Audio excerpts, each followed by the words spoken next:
Greetings, everyone. Eid Mubarak and all the blessings that come with it to you and yours wherever you are. Welcome to this webinar on coronavirus and the Trinidad and Tobago Carnival, the impact and opportunities to rebound after the crisis. My name is Chrison Joseph. I'm the program coordinator of the Academy of Arts, Letters, Culture, and Public Affairs at the University of Trinidad and Tobago. Here at the Academy, we are home to a Master of Arts program in Carnival Studies, which we believe has an important role to play in the growth and development of Carnival for carnivalists in every sphere. Be they creators, educators, researchers, enthusiasts, administrators, policymakers, or entrepreneurs. With this in mind, it is certainly a pleasure to have our Carnival Studies alum and current doctoral candidate Lamar Pollard lead this conversation. Lamar is a festival and event professional with over 15 years in the carnival industry. His ongoing doctoral research focuses on the relationship between carnival policy implementation and the governance network for the Trinidad and Tobago Carnival. He currently works at UTT with the Academy for the Performing Arts as production manager and also lectures on event management related courses. On behalf of our program professor, Hollis Liverpool, students, alums, and staff of the Academy of Arts, Letters, Culture, and Public Affairs, and the university's postgraduate community, it is my privilege to hand you over to our moderator for proceedings, Mr. Lamar Pollard. Thanks so much, Chrison, and welcome all viewers. As Chrison shared, my name is Lamar Pollard, and I will be your moderator today. Just a bit of housekeeping. Before we start, there will be a brief Q&A segment at the end of the formal presentations. And you should submit your comments or questions under the link on the University of Trinidad and Tobago's Facebook page, or you can email them to the academy at utt.edu.tt. Please be mindful that we will only be fielding questions relevant to the discussion. 1 second. Okay, so please allow me to introduce the members of this esteemed panel. We have Marcus Asht. Marcus has been involved in the Steelband community for the past 18 years, He's been with the Silver Star Steel Orchestra since 2006 and currently functions as their drill master. He was also a member of the National Symphony Steel Orchestra for 10 years. He held the position of Secretary of the Eastern Region of Pantrinbago for 3 years before being elected as Education Officer of the organization, which is the position he currently holds. Next, we have Devon Seale, who's been practicing Calypso for over 30 years. He holds a BSc in Computer Science and an MBA in International Finance. Devon was the 2016 Calypso Monarch and currently functions as the Assistant Public Relations Officer of TUCO, the Trinidad Unified Calypsonians Organization. Next on the panel, we have Lionel Jagessar Jr., who's a third-generation mask maker, designer, and performer of traditional masks. Lionel has been competing and designing costumes for the National King of the Bands competition for the past 15 years. He is the CEO of Jagessar Costumes, and he represents the Trinidad and Tobago Carnival Bands Association on the NCC Operations Committee. Up next, we have Simon Baptiste. He's the founder and co-founder and CEO of Question Mark Entertainment. Over the years, Simon has managed and guided the careers of a slew of major soca artists, particularly Kes the Band, MX Prime, and Nadia Batson. He has also guided the career of Ricky Jai. Simon has also led several major independent projects and has collaborated with Will Smith and Snoop Dogg, among others. Most recently, Simon was appointed Creative Director of the International Soca Monarch and is currently working on the 7th installment of the widely popular Decibel series. The next gentleman needs very little introduction. This is Jules Sobion, more popularly known as Julius, and he's been involved in the entertainment industry since 2006. He's the founder, the general, the CEO, and the commander-in-chief of Caesar's Army Limited, one of the country's leading events companies. Skilled tactician, Jules has been at the helm of Caesar's Army for the past 15 years. He recently formed a company, ZA, Talent Management and Brand Development Organization. So that's one of his more recent projects. Up next, we have Ryan Darcy, who started off his career in tourism at TTCO, the Tourism and Industrial Development Company of Trinidad and Tobago, in 1999, where he worked for 5 years before going across into the marketing industry, working for marketing giant McCann Erickson, where he held the position of Group Account Director, overseeing major brands such as Heineken, etc. He served on the board of the Tourism Development Company from 2012 to 2015, and he currently holds the position of Manager of Research, Strategy, and Marketing at Tourism Trinidad Limited. And last, but certainly not least, we have Carla Parris. She's an entertainment and sports lawyer and content creator and CEO of Parris Productions Limited, which produces the YouTube series, The Business of Carnival.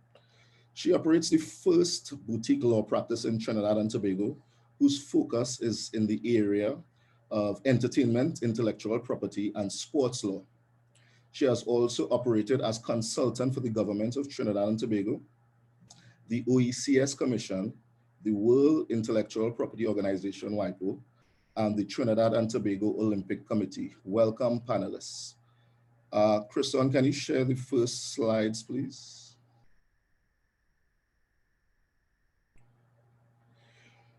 So a few important points to note before we start. This panel does not represent all stakeholders within the carnival industry. Carnival is a multifarious festival.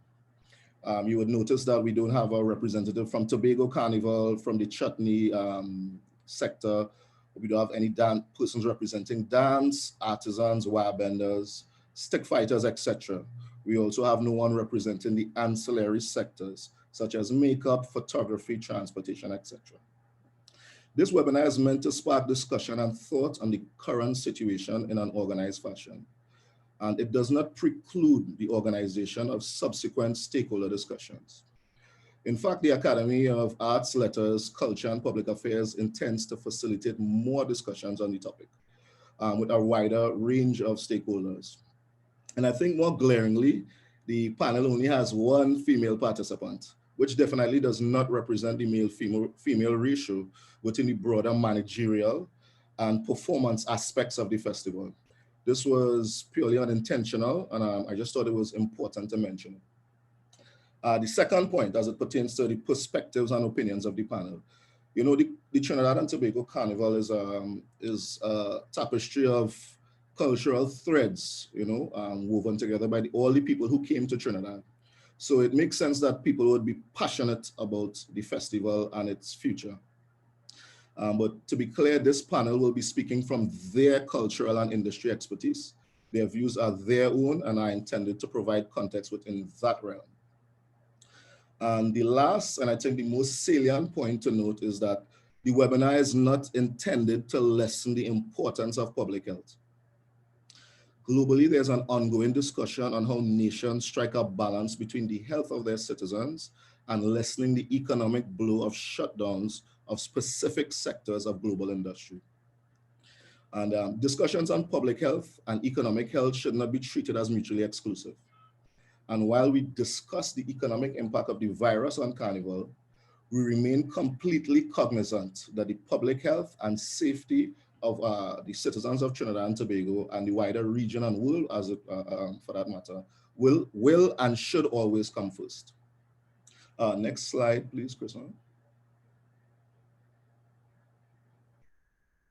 Okay, so before we jump into the discussion, it's important to kind of contextualize things by looking at some of the challenges that Carnival faced before COVID-19. Please note that this list of challenges is by no means exhaustive, but these are the major challenges that my research has uncovered. The first is a scarcity of data, specifically data to facilitate econometric analysis, but also sociocultural data. Accurate, disaggregated data is critical to effective decision making. And COVID has shown us that, since the use of data and a scientific approach has been largely responsible for the successful management of the virus, locally speaking. The data most readily available at present as it pertains to Carnival is touristic data, such as visitor arrivals and expenditure. The second major challenge is the governance of the festival. To be clear, governance here refers to self-organizing networks, or the collection of stakeholders involved in the policy process. So the NCC Act of 1991 officialized the government's role as the leading voice in Carnival management. But the Cabinet Minutes of 1997 redistributed power to the special interest groups, namely Pantrinbago, TUCO, and the National Carnival Bands Association, who was the representative body for MAS at that time. This has not made collaboration impossible. On the contrary, there has been a healthy amount of collaboration across a diverse range of organizations outside of the NCC and the recognized special interest groups. The issue, however, is that the process of developing a focused policy agenda has become too diffused.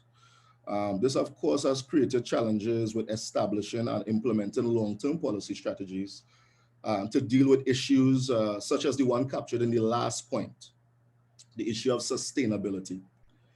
The festival has relied on government subvention since the first half of the 20th century. And as early as 1987, both the government and Carnival stakeholders recognized the importance of commodification and industrialization as a path to sustainability of the festival. This view of viability and commerciality is enshrined in the NCC Act. But to be honest, the only palpable moves towards sustainability have really been demonstrated by the private sector. So the festival is still dependent on public funds. Next slide, please, Chris. So let's take a look at the current economic challenges. It goes without saying that the Trinidad economy we need to be kind of mindful of what's going on in the Trinidad economy, According to initial reports, we have already spent close to $1 billion in the fight against COVID-19. And public expenditure is expected to increase to 6 times that amount by the end of this year, or at least by the end of the fight. More distressingly, the finance minister already hinted to a shortfall of roughly $18 billion in revenue, half of which relates directly to oil revenues. And this is important because after the oil boom of the 1970s, the Carnival subvention increased significantly from around $180,000 in the late 1960s to $8.5 million by 1981. Since that time, there has been a strong relational link between energy revenues and the Carnival subvention, as the energy sector is the linchpin of the economic portfolio of the country. This has been the case in recent history since during the 4-year period from 2015 to 2018, the annual Carnival subvention dropped by 71% from just over $312 million to $90 million as a concomitant result of the decline in energy revenues between 2014 and 2016. The official figures aren't out yet for 2019 and 2020, so I can't comment on that here, but if the economic trends of the last 40 years have told us anything, it means we need to brace for impact. Lastly, if we look at regional indicators, the CDB, the Caribbean Development Bank, estimates that several countries will fall into recession this year. We have also seen the cancellation of several carnivals and other similarly styled festivals throughout the region and internationally. This has already begun to affect carnivalists and carnival entrepreneurs in Trinidad whose products move up the islands and internationally. So that was just a recap, sorry, of the current issues that we face. I'd like to invite Mr. Ash to present at this point in time. Marcus? Hi, good morning. Are you hearing me? Yes, we are. Okay, thank you, Lamar, for the invitation and by extension, your team. Let me first start by bringing greetings from the President of Pantrinbago, Mrs. Beverly Ramsey Moore, and the rest of the Central Executive of Pantrinbago. As you know, this time, during this pandemic, we have several challenges, not only as an organization, but as a country in which we have to overcome. And I have to give credit to the Steelband movement because it's trying times like these is what would have contributed to the birth and the development of the Steelband. Pan being birthed from oppression and coming forward and always developing over the years through different situations that would have happened.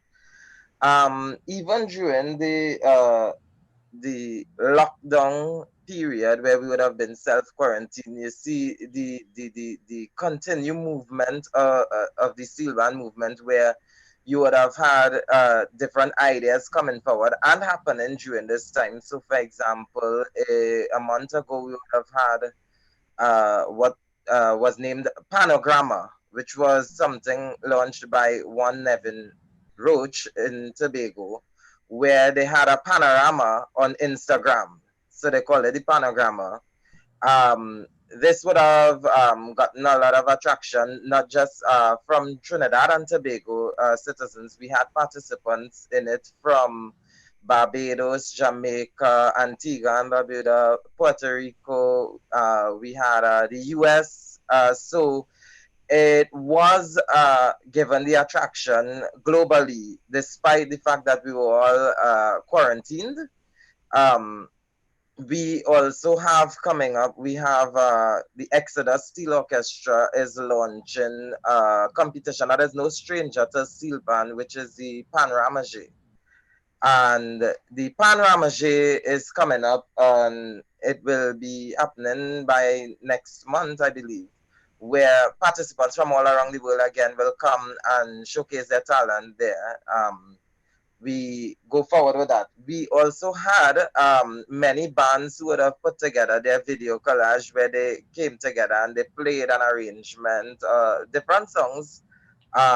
We had Renegade Steel Orchestra launching their series online, Beat the Pandemic, where they brought on members from their band. Each week they featured a different member to perform for an hour. That would have been well received as well. Pantrinbago would have facilitated, endorsed all these events. We started looking forward as in the social effect in the Steelband community. How are our membership being affected by this pandemic? We know there is loss of income. We know that there are a lot of hurdles, obstacles, bills coming up. So Pantrinbago has put together a committee in which I am also a member of, where we deal with the social prosperity of the membership, where on Friday we will be launching that, where members can apply for different grants regarding maybe they may have a medical expense or some form of bill that they need to pay besides the hamper drive and thing that is going on. We'll be able to financially assist, and people can donate to that fund to assist with that. In moving forward, Pantrinbago, again, as we said, we're facilitating what is going on online, and we are also dancing to the music that the government is playing right now, meaning we have to be guided by the government and what they are recommending going forward, as they are also getting guided by the medical professionals. So until we are informed by them how we can proceed, we are dancing to their music. in terms of if we have to do a downscale event, depending on how the situation go, we would go with it. So that in itself is a nutshell of where the Steelband movement, by extension Pantrinbago, is at right now. That is my brief overview, and I'll be here for the question and answer. Lamar, over to you.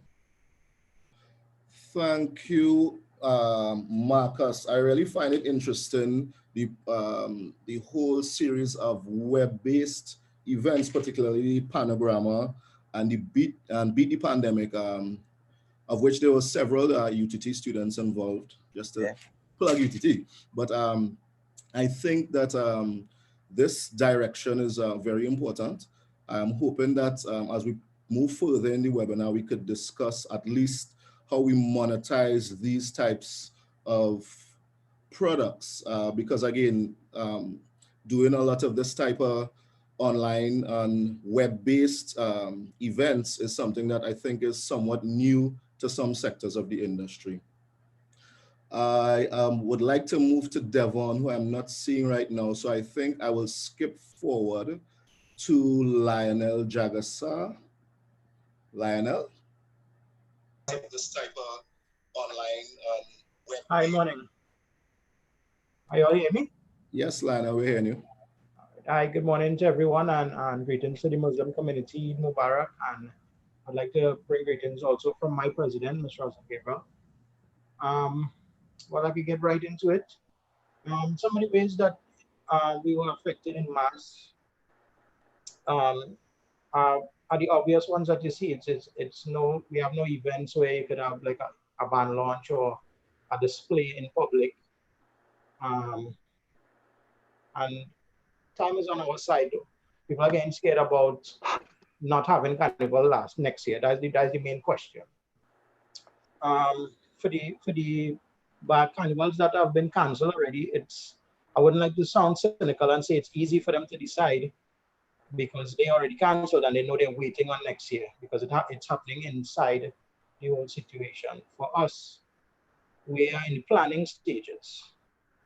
So we haven't seen anybody done anything as in Pan where they went live and showed their costumes and stuff, because art is more visual. A visual, we have seen master, you don't really get a CD where you can listen over and over to a costume. You have to see a costume or see artwork in ways like that. So I haven't seen anybody go live with a costume yet to say we're showing our designs for next year.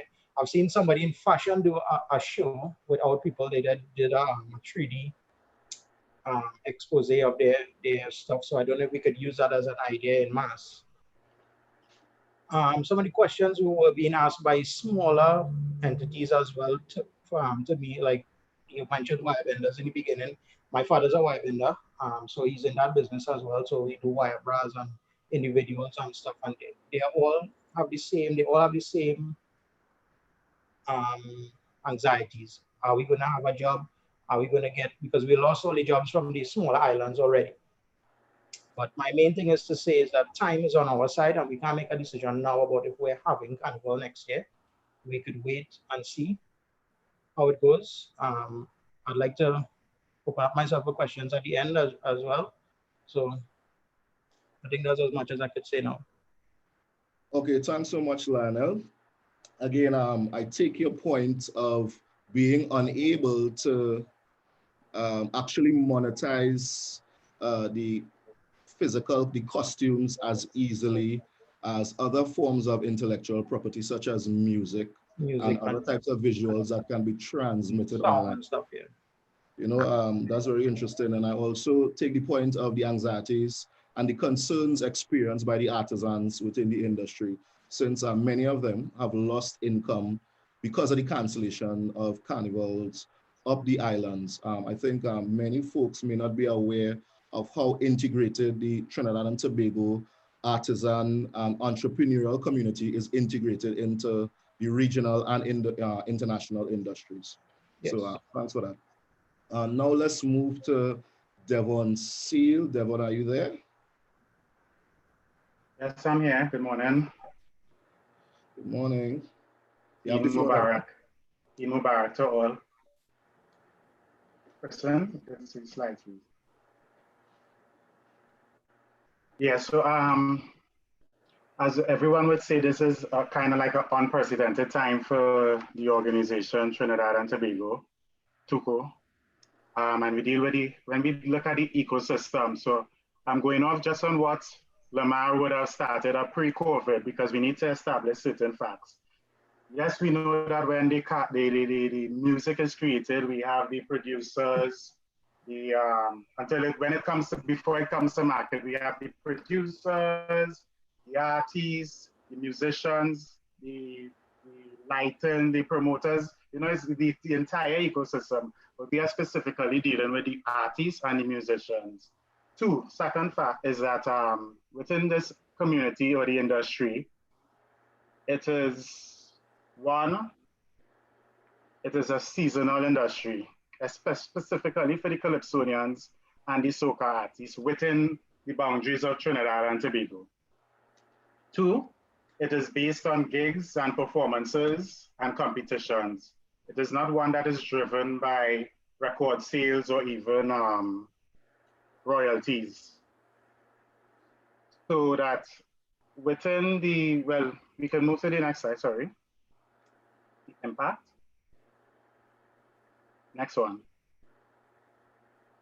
Yes, so in terms of the impact, we would have had a negative impact, which would have generally been the loss of income. You know, creativity would have been stymied because you're actually hearing from a number of artists that were saying that, you know, they are not going to make any music because really and truly, within Trinidad and Tobago, we have no incentives. There are no incentives to create that new music, no competitions for the artists who would travel, who would normally go out to the other carnivals because of the fact that, you know, there's cancellation of all those different carnivals or restrictions to travel. We're not getting that new music. However, in a positive way, what we have recognized is that there's an extra interest in a lot of artists now wanting to utilize these social platforms, social media platforms, together with better their skills in terms of utilizing the technology. TUCO would have hosted about a year and a half ago, TUCO would have partnered with UTT, not UTT, Roytech UE, and bring to a course with being social media as well as marketing skills. And what has happened now is that, yes, we had a very good participation, but a lot of other artists now are inquiring more about that. So this is an opportunity now for TUCO probably to create that online training for the majority of Calypsonians. And I need to distinguish it because it's a challenge with the Calypsonians because, you know, it's I don't want to say an older, but a more mature performers. Next slide, please. So how do we look at, how are we looking at the future? So definitely you will have to do a hybrid model where you will have to utilize the technology as well as the old traditional way of how we operate as business. This might be a new opportunity for tent owners as well because, you know, we would have had shows of extending over 3 to 4 hours. Now with respect to creating that content, and I even saw that recently, well not recently, but since March, WAC 90.1, they have become involved. Actually, they are now a virtual event management association where they are hosting a lot of these online virtual shows weekly. Legislation, and why I raise the point of legislation is that because of the fact that within our boundaries here in Trinidad and Tobago, as I said, we are not driven by record sales and royalties, predominantly record sales and royalties. This is probably an opportunity for us because for I think it's over 50 years, TUCO, we have been championing, lobbying for at least 50% airplay for the artists. 50% airplay. I'm not sure if it's because of the, you see that ganja, they got their way. So I don't know if it's, if they're trying to say that, you know, it's the ganja that brings the music, but we definitely need to continue that lobbying for that 50% airplay. And in terms of collaboration now, you know, it will be more like leveraging on that digital technology with a lot of these, a lot of promoters, and see how we could really monetize. Because what happened is that we would have had a number of artists who would have had shows scheduled for later in the year. And what they had to do now is they had to actually cancel. Some might have canceled and some would have gone into making it virtual. But because with the virtual, what has happened is that I've spoken to a couple of them, and what they said is that, you know, because they're doing it, they're trying it out, they started it off as donate, fund me. What has happened is that the culture we have here is not that one of funding or donating. So it's a major challenge in them actually monetizing. In fact, one of the artists told me, she said, Devon, I had over 300, 400 persons viewing. And you would be surprised to know that 90% of the contributions came in from external. And she said the locals would have said, you know, the show was good, it was an hour, but you know, I find it could have been extra. And the same person was a local who would not have contributed. So in terms of that, I think we need legislation. I mean, championing the cause, and now we have an opportunity as well to utilize these performance spaces that are not being utilized now because of the social distancing and more collaboration. Thank you. All right, thanks so much, Devon. I'm really interested in the idea of legislation. I think it's very important. As we have seen, the carnival has been shaped by legislation. Again, just harkening back to both the NCC Act and the Cabinet Minute of 1997. Both pieces of, the NCC Act legislation and the Cabinet's note for 1997. Of 1997 kind of set in motion certain events that definitely informed the trajectory that the festival took as it pertains to the development or the interest in certain art forms or the promulgation of certain art forms over others, and also the managerial direction. I also like the idea of, before I go on to hybridization, as it pertains to legislation, that was a very important point you made about the legalization or decriminalization rather of marijuana, and the calls that have been made for 50%, at a minimum of 50% local, you know, which started since the late 90s and you know, throughout the 21st century. And yet still there, you know, I don't think we have moved any closer towards accomplishing that goal, which if it were in place, would have been a definite help at this point in time, where we need to really monetize and capitalize on the intellectual property of, you know, writers, composers, etc. I think you also mentioned a good point about hybridization and looking at digital and other platforms. Again, one of the challenges I fear is that there will be the digital divide. There's going to be a gap or a lethargy for some of the practitioners of the carnival arts to move on to digital and online platforms. As because not much are convinced that is an acceptable alternative. Huh? Exactly. Well, we'll explore that a bit further at the end of the formal presentations. I want to invite Mr. Simon Baptiste now to shed some light or share some information rather within his area. Hi, good morning. Let me start by wishing everyone Eid Mubarak. Lamar and your team at UTT, thank you for having me on board this webinar today. And of course, to my fellow panelists, I'm honored to share this digital stage with all of you. I guess I wear two hats today. One as a manager and booking agent who has worked in the creative sector and rep talent. And secondly, as a promoter who has staged multiple events in Trinidad and Tobago and regionally over the last 20 years. Therefore, expect me to bounce back and forth between both career fields, I guess. As pertains to our carnival sector, we were very fortunate, and maybe there's some truth to the fact that people say God is a Trinity. Unlike most countries around the globe, Trinidad and Tobago was spared the impact of coronavirus earlier this year. And according to the CSO, and obviously, Lamar, you could correct me on this, they say Carnival visitors spent on average $12,000 per person and a total spend of close to 400 million TT. Carnival also registered an increase in visitors in 2019 with 35,560 visitors counted in the 19 days prior to Carnival Monday, which is supposed to be a 5% increase over the corresponding year. Since the beginning of March, nearly every major event on the Carnival calendar has been canceled, and the list reads, pretty much from A to Z, Antigua and Barbuda, Barbados, Bahamas, Bermuda. I mean, you go down the line, Cayman Islands, Guyana, Jamaica, just nearly every carnival has been affected, and there are over 30 of them.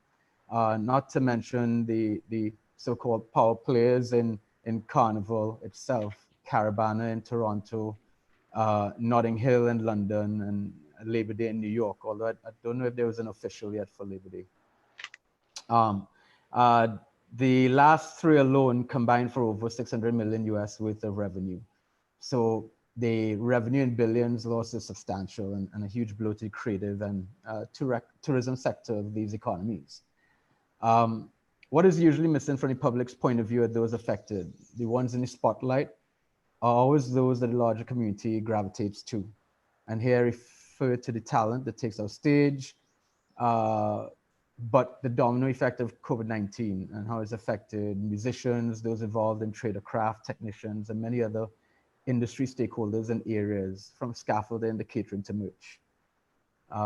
Currently, there are over 1,000 creators in music, film, fashion, dance, and the arts that are suffering a critical loss in income, not to mention those in beauty, hairstylists, barbers, nail techs, etc. The reality is that artists face a number of lean years following the shutdown of this 27 billion global live music industry. The streaming revolution has been a boon for music discovery and promotion, but the real money remains in live performance. A typical worldwide artist gets 65 to 75% of the income from live performances, but by comparison, an artist out of the Caribbean, and more importantly, Trinidad and Tobago in this reference, probably gets closer to 95% from live performances. The truth is, it will take ages for consumer confidence to recover and return in mass numbers to live music and events. Toilets, ticketing, and cloakrooms are all cluster points. So the question obviously arises, what a club venue is going to do, and how are we going to, make any sort of economic impact if you can only do events that can have a capacity of 150 to 200 people, understanding, the idea of social distancing. So yes, the challenges are obvious. If we still have not managed to find a cure, regardless of our efforts to flatten the curve, comprehending opening our borders becomes very tricky. Science already dictates that large events and gatherings are not something that any government should condone, and the reasons are obvious based on what has transpired in countries recently like South Korea. I do believe, however, and history has demonstrated this, that sadly we sometimes put pocket before purpose, and that may be the result of confidence and complacency.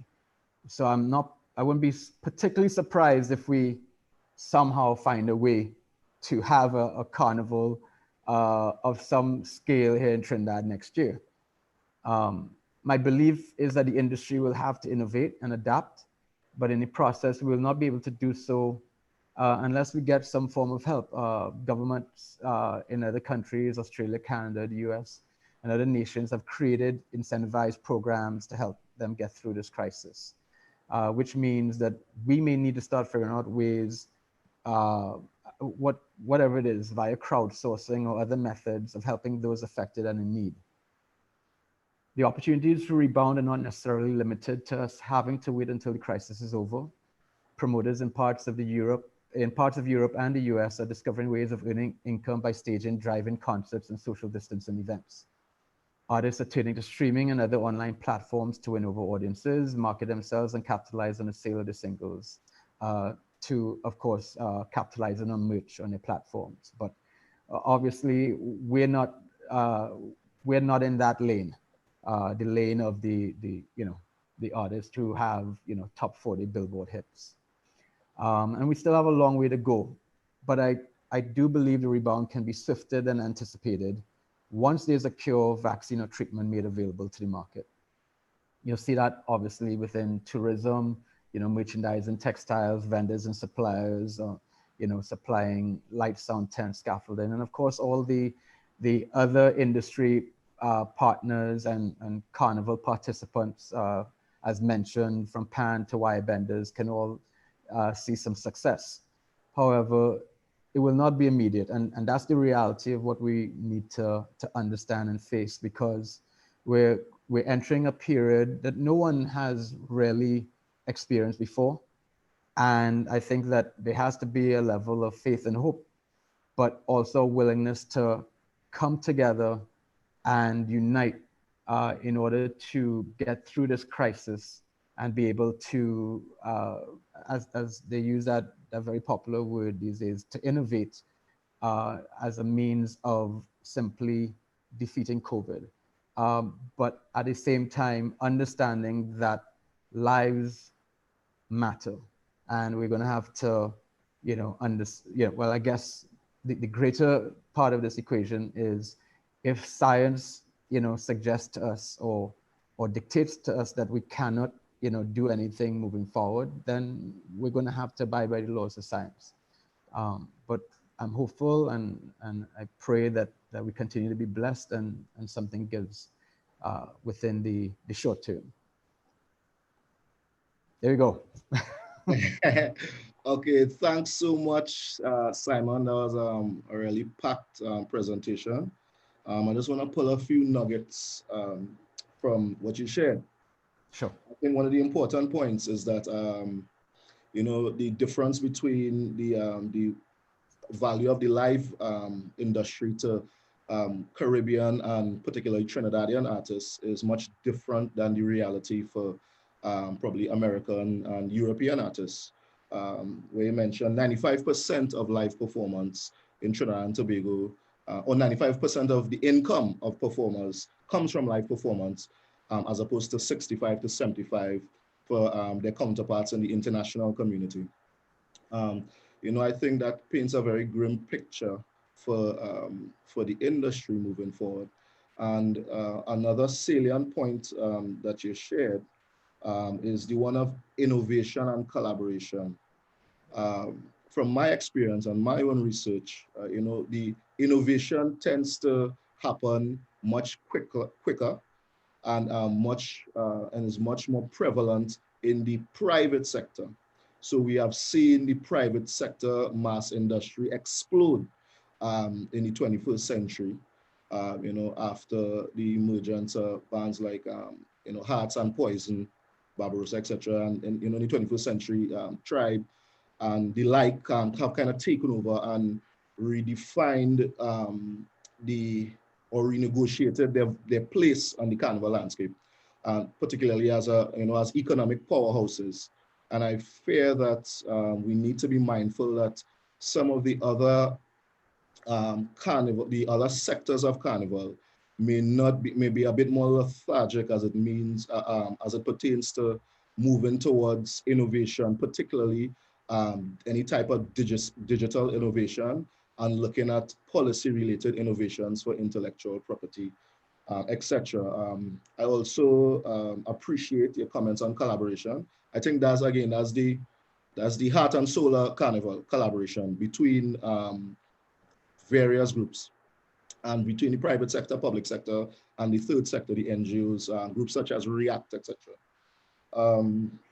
Also, I think by the end of this discussion, I hope that we could at least come to some type of consensus or put forward a proposal for further discussions as it pertains to government involvement in the sector. So thanks, Simon. I'd like to move on to Mr. Julius Caesar Sobion. Jules? Eid Mubarak to my Muslim brothers and sisters, and greetings to everyone. My presentation is based on the impact of the coronavirus on the carnival event sector, as well as the carnival mass band sector, of which I am both a part of. My company, Caesar's Army, is an experiential events and entertainment company that produces a number of experiences, which could be further defined as events and festivals for the TNT Carnival season as well as internationally. And my mass band, Rogue, which is a collaboration between Caesar's Army and Tribe, has just completed its third year of providing mass and international clientele, also for the TNT Carnival season. So for me, it's very clear to see how the coronavirus pandemic has impacted both of these sectors, especially seeing how heavily immersed they are into the carnival and entertainment industry. But again, before I continue, it should be noted that this carnival industry is actually an entire ecosystem that not only comprises event practitioners and mass bands, but is actually a multifaceted and expansive ecosystem, which also comprises a number of other professions and services, artists, DJs, food and beverage suppliers, infrastructure suppliers, carnival designers, craftsmen, decorators, etc., right? That are all dependent on and embedded within this particular industry. But if I were to use myself as an example, some of the struggles that are currently being faced within the event and the mass band sector can be defined as one, complete loss of revenue. All events that require the gathering of more than 5 persons have been cancelled indefinitely. This means a complete halt of all economic activity with no potential restart date that can truly be defined. Also, as was mentioned earlier, carnival cancellations throughout the year would have also impacted revenue for those who practice any form of the event or even part and parcel of the carnival. Having these cancellations throughout the year would have impacted revenue on a yearly basis. So for 2020, for example. Two, I know even planning for these events and mass has also been hindered. There's no potential restart date. So even for the mass bands, for example, we would have traditionally launched in July, August. So that is no longer a reality. And even in respect to the actual carnival in 2021, that is not set in stone either. So it's kind of like you could try to plan as best as you can, but the future is still so uncertain. Mass bands may also have issues in terms of the importation of certain items based on the global shutdown and the closing of borders. So items that were usually ordered from abroad will also pose as an issue now because of the crisis. There's also the issue of certain fixed costs that still remain for certain business owners during these uncertain times. For example, some of us may have full-time staff and office rentals, for example, that still need to be paid on a monthly basis, even with this halt of economic activity. So it becomes a very difficult balancing act, no income versus fixed expenses. So how long can one hold on to its staff or even go the distance given the ongoing severity and impact of the crisis? And also, let's say everything was better from tomorrow. For us to restart business, there's a struggle of defining what needs to be put in place now for events and mass. The new policies and the guidelines based on the after effects of this pandemic. So take, for example, what are the new measures to be put into place for social distancing and for large gatherings given this new world of tomorrow? Also, are people even able to attend large gatherings based on the new economic situation post-COVID? Are people even comfortable to attend large gatherings post-COVID? These are some of the issues and struggles that we will face within this particular sector. And last but not least, don't forget this industry is comprised of an extensive ecosystem, which means everyone is affected. So there's an extreme need to find solutions that can resuscitate this entire industry, or we can be facing a major collapse from its stakeholders. But even with these issues and struggles, I am quite optimistic. I have to be pragmatic as a leader, especially given the global effect that this pandemic has created. But the entrepreneurial spirit within me still believes that this is the time for transformation. This is a time for all of our stakeholders to strategize and to creatively find new ways to adapt and to make your mark in the new world of tomorrow. I do believe that the government plays a very pivotal role in this, especially in how we move forward as a country.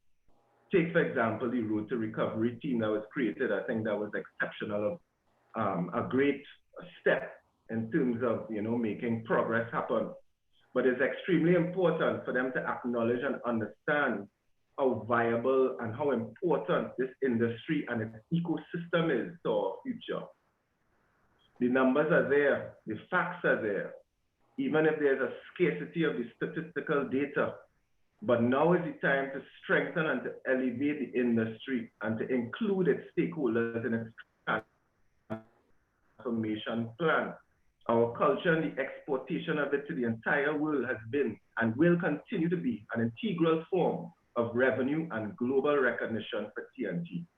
But the government and its respective cultural entities need to understand this and need to be fully on board with this together if we really are truly to make this a reality. For me personally, in terms of looking to the future, and in particular to the events and the mass, there are just a few things that I've started to initiate just based on strategizing our way forward. We all need to adapt.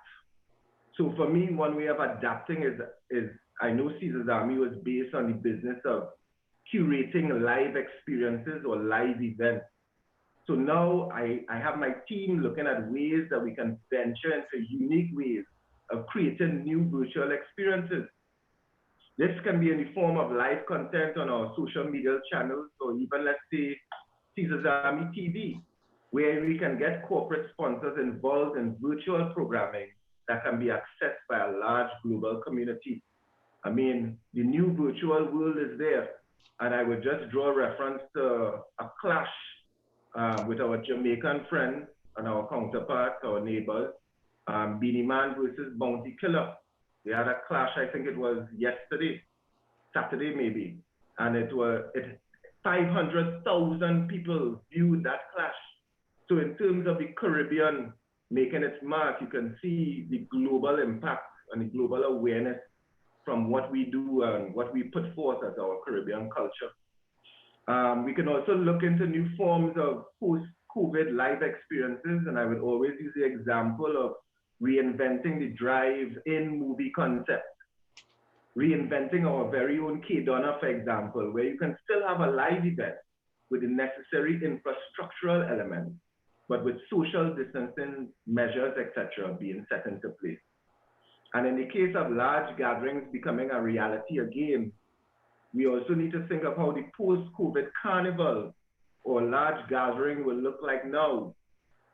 What are the things that need to be put in place to ensure that one is socially responsible, and as well the processes that will become necessary for patrons to be reassured that it's safe to be out in the public again.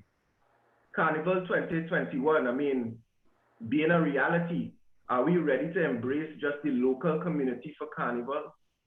Or even maybe the Caribbean region as our visitors based on the reopening of borders? I actually think this would be great, because I'm all in for supporting 100% Trinidad and Tobago and also being Caribbean proud. But we all still need to prepare and be ready for what can be and for what will be. Who knows? If we prepare ourselves for this and our international visitors will not be able to attend in 2021, it may cause an even greater demand for our cultural products or a resurgence for our Mecca of Carnival in later years. Just because we remain resilient and we try to find ways to adapt. So I think there are ways that we can look at where we can keep our products strong domestically, or even with an influx of our Caribbean counterparts. And last but not least, our local designers, artisans, suppliers, for the mass? Can we get our local artisans, craftsmen, and suppliers to meet this challenge, since the importation of items will be difficult? Can this reintroduce a totally local carnival free from China and US suppliers? This is also very exciting for me, because I believe this is what Trinidad and Tobago needs, strengthening us and our people to be the be-all and end-all of Carnival in its entirety. But again, we will all need everyone on the same page if we need to make this truly a reality. So yes, these are some of the ways that I think I will be focusing on as I look toward the future, and I believe that this actual thinking should be encouraged to all stakeholders of the industry. Let us be resilient, let us be strategic, let us find new ways to adapt, and let us be prepared for the revolution of this industry in this new world of tomorrow. We have to accept change. This is a time of metamorphosis for the entire industry and all of its stakeholders. Let us all come together and use this pandemic as a proverbial cocoon in which we will transform from our old way of life and emerge into something new and beautiful for the entire world to see. I thank you. Thank you so much, Jules. Thank you so much for a very comprehensive and very informationally packed and passionate presentation. You know, one of the takeaways that I really was pleased to hear was the whole concept of ecosystem and the way in which the entanglements between the various strata of the various industrial sectors rather, and how they contribute to the festival and how they are impacted by the festival. I also take the point of experiences. Again, I will go back to the fact that the private sector again has this has been their you know, their tagline, that they are selling experiences, not costumes. And I think it may be easier for the private sector to make this transition to a hybrid or blended carnival, as it will, and to really achieve the transformation of which you've spoken about. I don't want to count the traditional sectors of carnival out, pan, mass, calypso, traditional mass, etc. We don't want to count these folks out. But again, historically, they have benefited, or they have relied on rather, you know, a subvention and assistance from the government for at least for direction in the festival, not creative direction, but the platforms. The government kind of, as the NCC rather, as the arbiter of carnival, has kind of again managed the platforms on which the many performers would participate in the festival in collaboration with the special interest groups. And I think, as you rightfully said, there's an opportunity for the manufacturing sector, particularly the manufacturing sector in mass, to benefit from some of the limitations kind of imposed on the world as it pertains to importation, etc. This is an opportunity for us to really look at using eco-friendly materials, sustainable materials, employing a wider range of artisans. There's also an opportunity for education here for us to start to look at transfer of skills and knowledge, etc. You know, and just going back to the point of ecosystem, I think that again, you know, the NCC Act and the view of carnival, at least from the public sector perspective, has been one of dichotomy, looking at the heritage of carnival and the industry, carnival industry. And I think that we need to see them as a kind of interwoven pair of phenomena. And we need to, this is really going to play an important part in how the carnival moves forward, because again, the whole idea of transformation should not be one that it leaves certain manifestations of the carnival behind. So again, thanks, Jules. Let's move now to our colleague in the tourism sector, Mr. Ryan Darcy. Ryan. Good morning, can everyone hear me? Yes, we can, Ryan. Morning. Great, and I see Chris on is helping me with the PowerPoint coming right up. Eid Mubarak to all of our viewers. Thanks so much for joining us. Greetings from my CEO as well, of course, as well as the management team from Tourism Trinidad. And we have the PowerPoint up in some new colors. I see, Kirsan. How do we manage that? We can move to the next slide. Great. Wow. Yeah, this is like a whole new presentation to me. All right, guys. So just a quick recap in terms of what your tourist board is meant to be doing in terms of our key deliverables.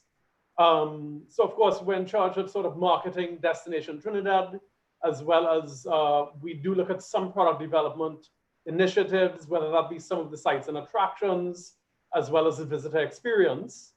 We also have a tourism investment division, so we work closely with InvestTT on that as well. And then of course, from our core comm side, we do manage some of the education awareness initiatives, and that's mostly to our local audience. So that's to our local TNT audience in terms of the sustainable development from an educational standpoint for Destination Trinidad. Next slide, please.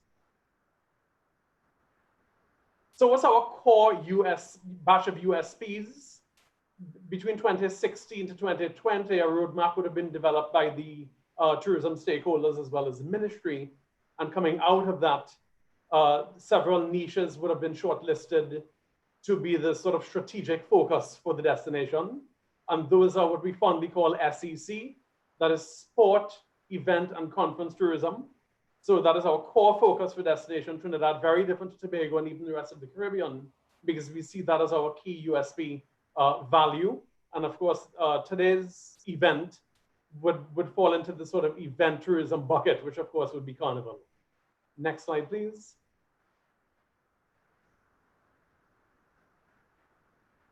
So guys, I have 14 slides in 5 minutes. I'm going through very quickly, but I'm taking sort of the top line information that everyone would need to know in terms of some basic info and some background. So of course, we all know the value that is TNT Carnival and where it plays and the positioning it plays globally. We're constantly in the top 3 carnivals of the world.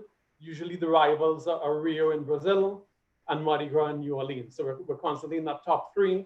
And it's our job to ensure that we maintain that sort of stature, that we remain in top 3 and that we sort of remain top of mind in the minds of our consumers. And we keep what is TNT Carnival and the concept of it alive. Even if it takes us all the way to 2022, it's our job to keep that vibe and that energy alive. So that is something we'll be focusing on, which I'll get into in a later slide. In terms of arrivals, the Caribbean region and the US would be, of course, the key markets in terms of intake for arrivals. And we do look at those regions, the Caribbean for one, so we infiltrate those areas to promote Trinidad Carnival, as well as the diasporic large cities around the globe, which are Toronto, New York, and London. So those are our strategic focuses to keep that sort of Mecca positioning alive. Next slide. So this slide breaks down sort of the arrivals and the key markets that we look at each year. And these are based on statistics all the way up to 2020. So the US is our largest arrival intake, followed by the Caribbean as a block in the orders of Guyana, Jamaica, and Barbados. And then we have a large proportion of the length of stay scenarios, about 13 days on average. So that is generally longer than most stays for, say, eco, business, and those other niches. So we see that Carnival pulls not only huge numbers, but also visitors with longer stays, which then means more spend. And that amounts to about 11,000 TT per visit. And then the third slide, we see that from exit surveys that people are, I'm sorry, third point in that slide is that we see in the exit surveys that 97% of course, have a very good experience. 87% are likely to return, which means our Carnival visitors are generally repeat visitors, which is a very good sign for what we offer. Next slide, please. So in this slide, not sure what happened here, but this slide basically shows an upward trend in terms of arrivals between 2018 and 2020. So in this slide, I just one up Simon because he had the value up to 2019. Maybe it's our fault for not getting 2020 out just yet. But you see the upward trajectory that we were heading in. It was a great one. It was short-lived because COVID is going to change that in a very large way, which I'll show you in the upcoming slide. But we had an increase of 5% in 2019 from 2018, and then 6.5% in 2020 over 2019. So we were heading in the right direction. And our plan was to actually expand the carnival calendar so that we got visitors coming in January as well, going back home and then flying back in February. And we were also going to sort of ramp up the Carnival band launch season so that we would have had a press trip and influencers coming in July to promote the Carnival band launch season as a sort of separate sub-season to Carnival. So that would have widened the Carnival calendar by about 8 or 9 months. And that is something we probably have to look at again in maybe 2022 instead. Next slide, please. Sorry about the slide shift, guys, in terms of, I don't know if it's because of our broadcasting on Zoom or what have you, but the slide basically shows a sort of wider range of the arrivals between 1999 and current day. But this slide is meant to show what the global events, how they have an effect on Carnival arrivals. So some of the biggest drops you'd see here are following 9/11 and following the global economic crisis in 2018. And you're going to see an even deeper dip for 2021 coming out of COVID. So this slide is sort of meant to show what global events can cause for our arrivals. Next slide, please. This one pertains to our audience in a big way because it shows that visitors spend by bucket. So the largest bucket here is entertainment, followed by accommodation and meals. It also shows that the average visitor spends about 11,000 TT per visit.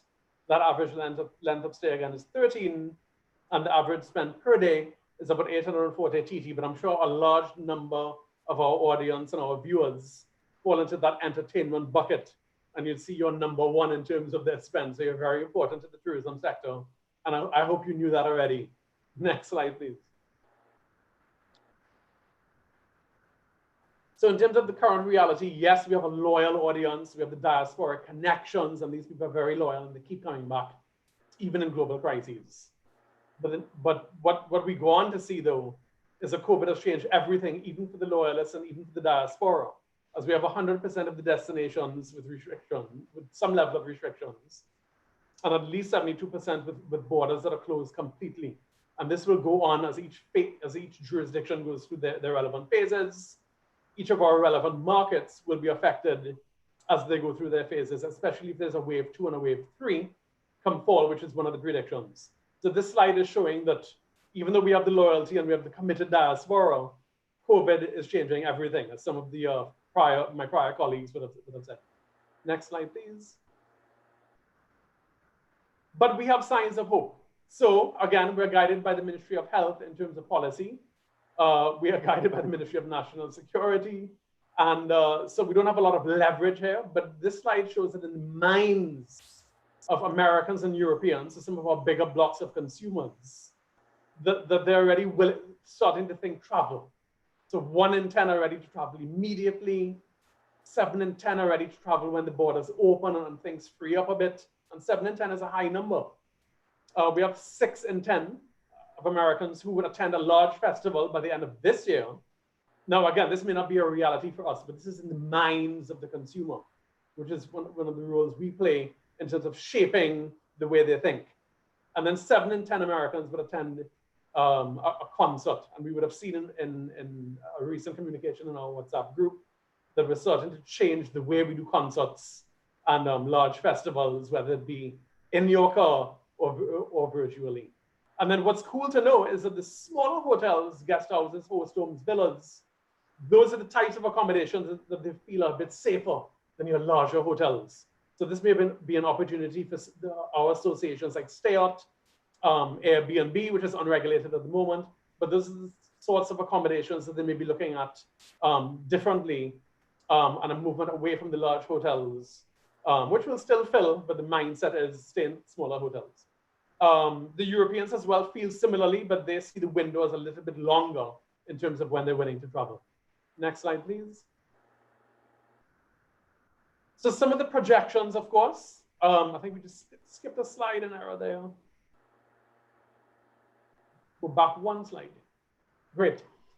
So in terms of the borders, in a nutshell, the world may be opening up in January 2021, but is Carnival in February 2021 realistic for us? We need to see how the Ministry of Health guides us, national security. It could be that we look at a carnival later in the year, maybe in July 2021, for instance. So we may need a few extra months to sort of see what the social distancing looks like, how the virus vaccine is coming along, that kind of thing. And then, of course, the final point is that there could be an increase in the demand, a pent-up increase in demand, because all the other Trinidad-style carnivals for 2020 were canceled or postponed. So there may be pent-up demand for somebody to sort of attend Mecca again, whether it be February, probably too soon, or July in 2021. Next slide, please. And in terms of how we've been marketing Carnival during COVID and post-COVID, of course, for the time being since March, we've been looking at that sort of inspirational, nostalgic approach, as well as educational approach. So we would have partnered with Carla, the Business of Carnival, for the YouTube series. And then our general positioning in social and digital was positioning the Carnival Mecca and sort of increasing that yearning and that desire to come as soon as we open up, or come virtually. And then, of course, what are we doing about our citizens? So our first levels, as would have been mentioned earlier, is a sort of local carnival that could be open up to the regional market as well. And by doing that, a lot of the community-based carnivals may play a greater role from a product development standpoint. So the carnival could actually move out of the Port of Spain-centric approach into the smaller cities and communities and their carnivals, so that you have a more intimate event, so the social distancing is a little better managed. And then, of course, there's focus on the Caribbean diaspora, because they'll be opening up sooner than, say, the US market. And then we, of course, obviously moving away from that traditional media approach to the digital media approach, which of course would be an obvious move. Next slide, please. And this is the final slide, guys. I think I made my 5 minutes. So, of course, our focus before COVID, during COVID, and after COVID is our influencers. We've made sure that our influencers are still speaking to our markets. And then, of course, our journalists that would have come in February, we were shifting them to the sort of Carnival band launch period in July. That now is going to change again. So we're keeping the audience entertained and alive via television and digital. And then again, those partnerships that we form, we're relying on our sister government agencies, as well as you, the private sector, to bring us amazing proposals for us to look at, consider, and possibly partner. So then we start those partnerships, we can sort of reclaim and redeem our ownership of Carnival. An example would be Carnicon, that would have been happening in November of this year. And then, of course, the virtual concerts and shows, we would have partnered with Nyla Blackman so far for a live. Looking forward to partner with other artists. We're looking at potentially Patrice for our destination videos. So we're hoping to sort of bring some business to our artists. And we do want to partner with potential future concerts. And even if they're drive-in concerts, we look forward to those proposals from the private sector and sister agencies, as well as further investment in the travel trade research. So we have a great research arm of Tourism Trinidad, and we hope to be bringing you some more detailed research. You would have seen some of the slides coming forward, that we're getting some more real-time research and results, and bringing forward those research results in terms of what it means to the globe and how it influences how we move forward with tourism overall.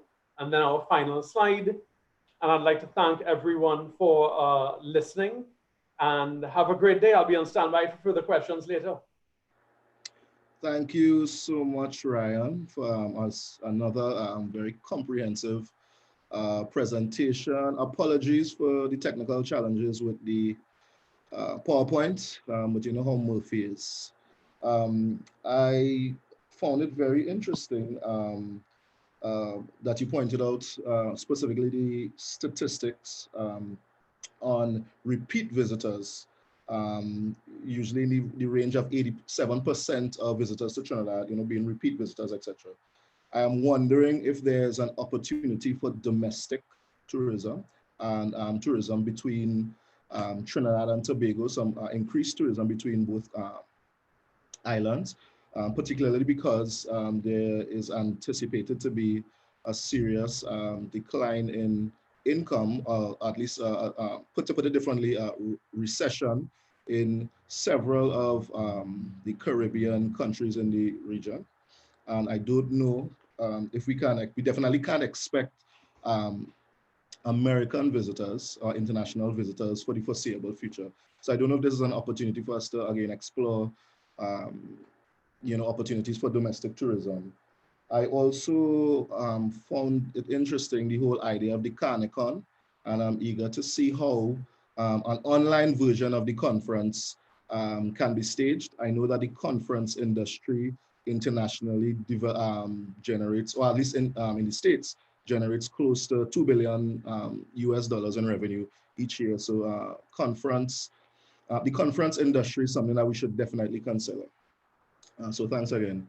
I'd now like to move across to our closer, the lovely Carla Parris. Carla, are you there? Hi, yes, I'm here. Anytime you're ready, Carla. Okay. Good morning, everyone. Thank you, Lamar and UTT, for having me in this discussion. I'm just waiting on my slides to be pulled up.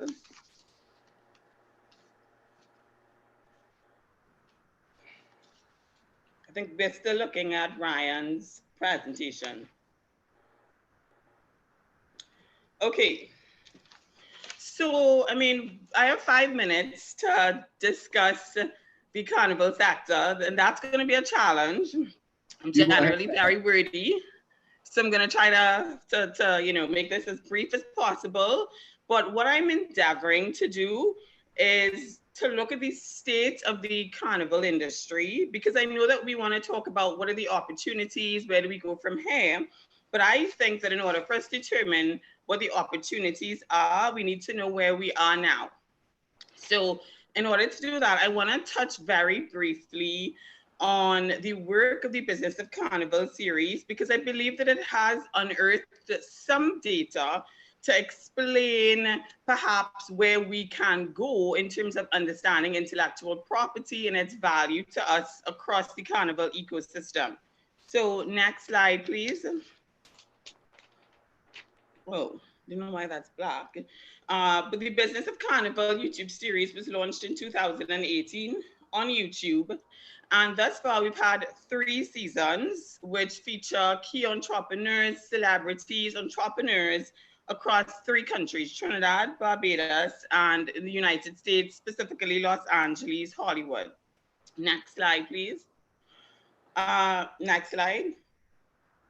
So we would have had many various persons. You know, right here you're seeing DJ Puppy from Barbados, Richard Haynes. We've had Jules, Dean Akin. Next slide, please. Next slide. Next slide, right. Anya Youngchi from Fashion. You could go back to the other slide, right.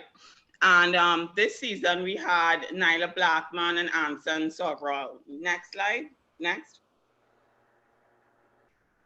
Next slide. I'm not sure why these slides are black. Can you move forward?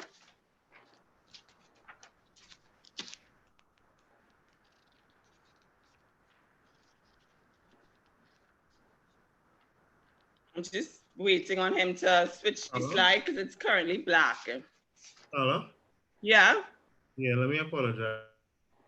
I don't know why it's loaded like this. Let me see if I can go back to your original, what was originally sent. Maybe it'll show up better. Give me just half a second. Apologies.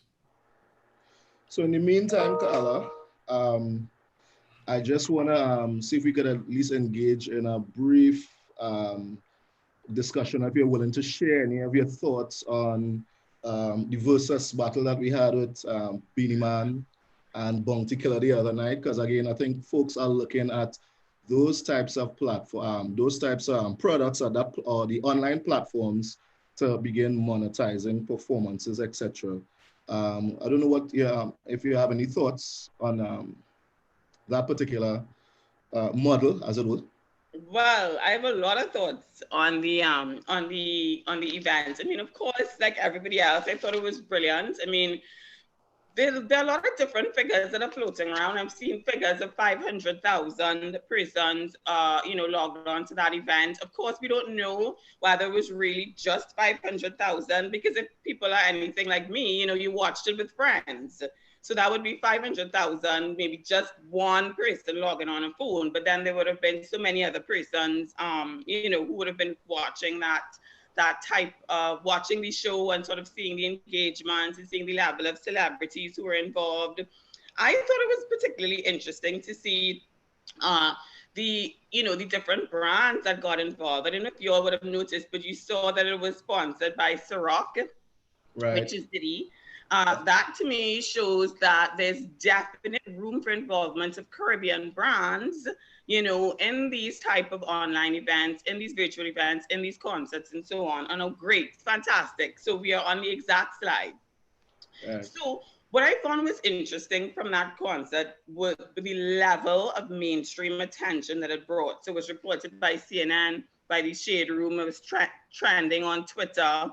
Many things were trending on Twitter from that concert, least of which was people shocked at Beanie Man's body, which I found was quite interesting. People were, talking about his belly and whatnot, and all these different features. Billboard magazine also featured the online concert. But what I really wanted to focus on is some of the findings, although the concert last night showed that there's vast and great interest in our industry, the music industry, which is, of course, is one sector within the carnival space. What I have found and what I've seen through all of the interviews that have been done through the YouTube series is that despite the fact that we have absolutely brilliant minds, across the sector, there is very little understanding in all of these various areas, in music, fashion, film, events, and so on, photography, that carnival as an industry is a creative copyright. And it's a creative intellectual property, which we can leverage for long-term generational wealth within our country. Next slide, please. Now, for the purposes of time, I just want to break down a couple of the findings in some of these sectors. I cannot go into all. And I'm doing this for the reason of showing you all, this is the state of where we are now. Perhaps we use this time now to regularize some of these issues, because even if all of the events go online, everything becomes augmented reality, virtual reality, the issues remain the same. So in events, we export our event products throughout the diaspora, fetes, parties, cruises. You go to wherever, Notting Hill Carnival, many carnivals, and you're going to have the same Soca Monarch, Steelband competitions, carnival competitions, costume competitions, and so on. But what I noticed is lacking in the event sector is an understanding that the event names, these event products, are intellectual property in their own right. So event names are trademarks which need to be registered and owned, either by an individual, a company, or whatnot.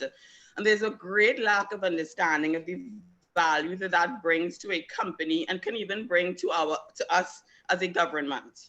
So I think to make this sector a little bit clearer in this time, persons can use this time to do things like register your event names as trademarks, so that as we continue to grow, and when you put your event online, you're gonna not encounter a situation of having an unregistered fet name, event name, or so on, that's now open to the whole world.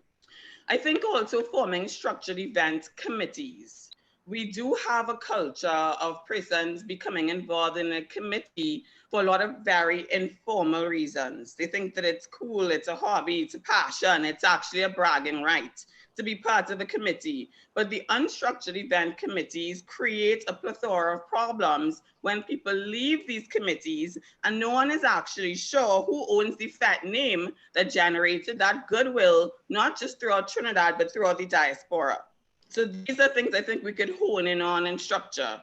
And then event committee contracts and contracts in general, because as some of the other speakers would have alluded to, Jules and Simon and so on, we're facing a situation with canceled events, postponed events, and so on. So I know that throughout the region, there would have been many issues in terms of, am I entitled to repay a masquerader?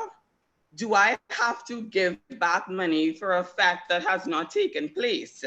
These situations would not have been contemplated for any context of COVID, but they could be covered in the context of things like a force majeure clause, you know, a cancellation clause, which should be in an event contract. So I think the opportunity is now.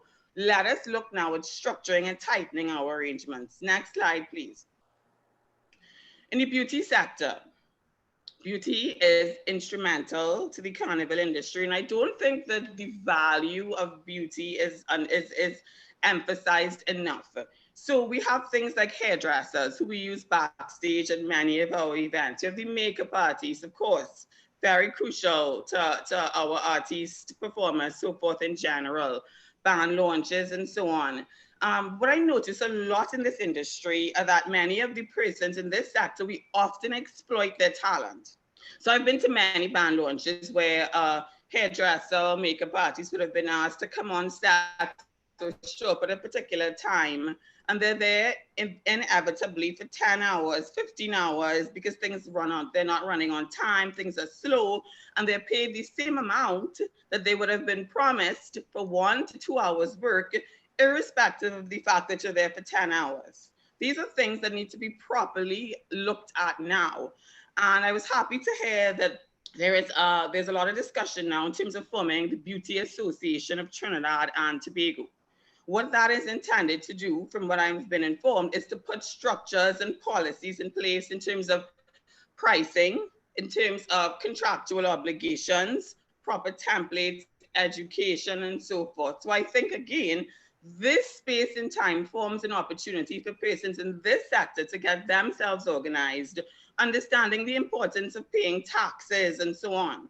You know, that's kind of a reality that I don't think is discussed enough, that in our industry, we do have a plethora of persons that don't necessarily, you know, pay their taxes.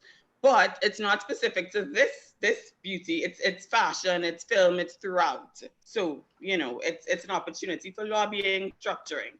Next slide, please. Carnival costume designs. Another huge area of intellectual property that is very misunderstood. And because it's misunderstood, we are losing opportunities globally. I think that I do not recall a year since I've been in practice where I have not, Ash Wednesday, Thursday, Friday, gotten some sort of call from a major fashion label, either based in the US, you know, some parts of the US, maybe New York, LA, where they're interested in a design that they may have seen on the road, right? Inevitably, there are issues in terms of the ownership of these designs. Who does the intellectual property vest in? Is it the band leader? Is it the designer? Who are they going to clear the title so that these designs can now be used on runways? And then usually months later, it pains me to turn on E-News and see these fabulous balls, events or whatnot. And a lot of the times I see designs that I know were produced right here, or produced in Barbados Carnival and so on. But where the royalties, the so forth, the income is not coming back to us because we don't have these proper contractual arrangements in place because of the loose contracts, and nobody is going to enter into an arrangement with somebody so for them now to get third-party suits.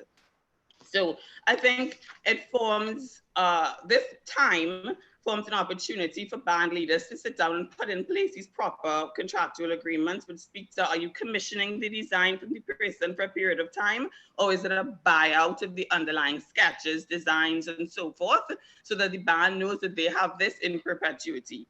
These kinds of arrangements are not being done enough. Next slide, please.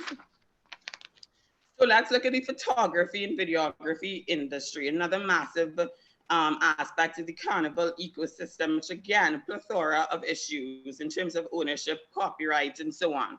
Videographers and photographers are essential to the lifeblood of our events. Without these persons, we would not have content, we wouldn't have documentaries, we would not have pictures to put on all of the various websites.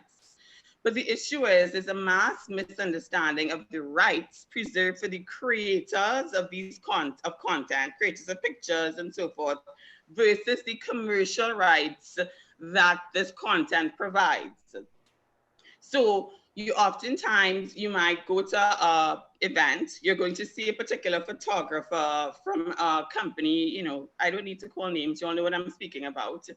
And then you're gonna go home and see a picture of yourself online at a fete or at a party and whatnot. And it creates a lot of difficulty in terms of, am I as an individual supposed to be compensated for my right being on this website? Should I be compensated for being on the front page of a glossy magazine on Ash Wednesday? So there are issues in terms of the understanding of image rights.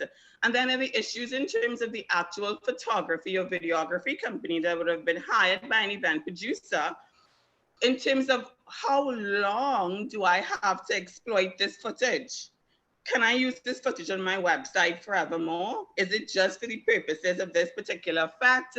So I think we need discussion and education and understanding of image rights as it applies to our specific context, because the reality is we don't actually in Trinidad have a freestanding image rights legislation. We operate by the Protection Against Unfair Competition Act, which says very quickly that the persons entitled to commercialization of their images are celebrities and well-known figures, not members of the public. So I think this time provides an opportunity for persons in this sector to understand licensing arrangements, understand image rights, and even for the government, for us in the intellectual property arena to reopen discussions in terms of image rights legislation, considering how important Carnival is to our particular sector.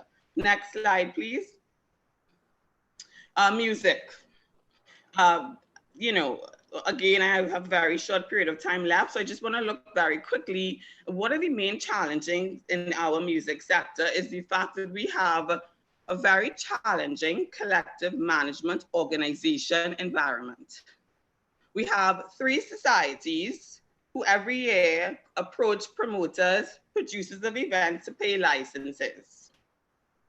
That is the reality in a country of 1.3 million and so forth. So are we going to approach Carnival 2021 as though this situation is a surprise next year? And again, we have confusion in terms of who do we pay? Who are we entitled to pay this portion of rights to? I think this time provides an opportunity for this to form national discourse. I know that the Intellectual Property Office is exploring a regulatory framework for the collective management of rights and CMOs in the Caribbean. I think we need to discuss this, because the reality is that those of us who are on the ground floor, working with artists, managing artists, you know, managing music, we are facing the difficulties when international record labels, publishers say to us that we have a chaotic music management system and a chaotic manner of doing business. It does not allow for the ease of business. So I think we need to look at this at this point in time in terms of deciding where we go forward, because irrespective of events being physical or online, music still needs to be cleared. The next slide, please. Next slide. Great. So lastly, I want to say We know that we're going online, we know that we're going virtually, but the reality is, as I said to you all of these issues remain. We see that COVID has prompted innovation in the delivery of goods. I saw a fantastic online concert, produced the other day by Mr. Killer and his team. I thought it was great. It was augmented reality, virtual reality. It was done on Zoom. This is where we're going.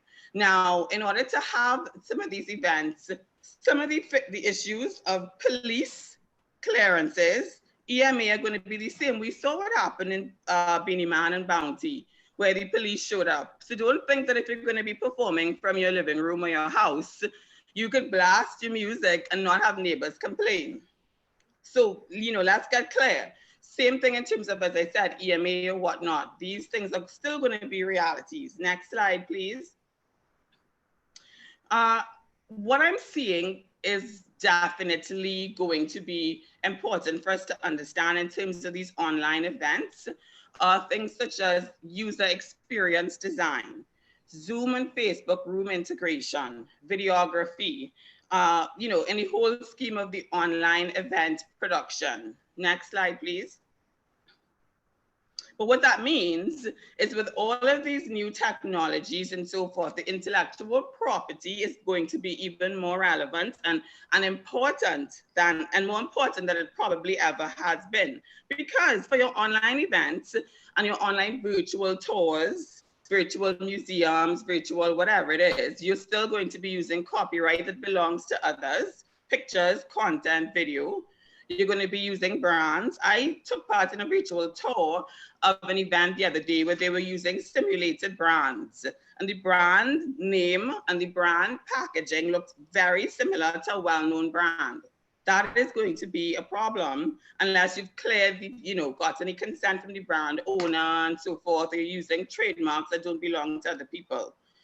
Entering into proper contractual agreements with the creators of this virtual reality, the software and so forth. Because nobody wants to take part in an event that the event gets taken down half an hour into your lovely showcase.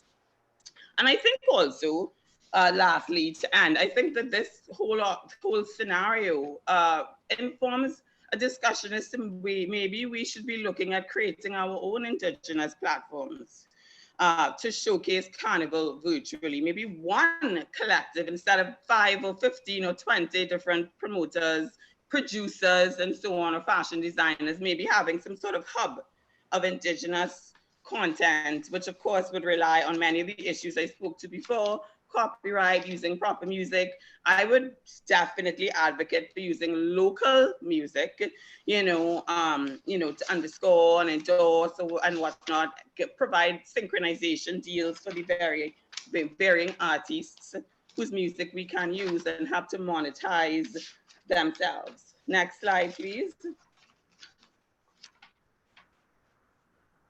And that's basically it. Next slide. Right, so this is, you know, where I end my presentation. I also want to let you know that coming out of this, because I see and we see the fact that everybody needs to kind of upskill and understand all of these various areas, we will be launching our online masterclasses in many areas in terms of such as trademarks, intellectual property law, event law, and so forth, to kind of help guide the monetization and the digitization of the industry moving forward. So thank you again, and I'm open to any questions.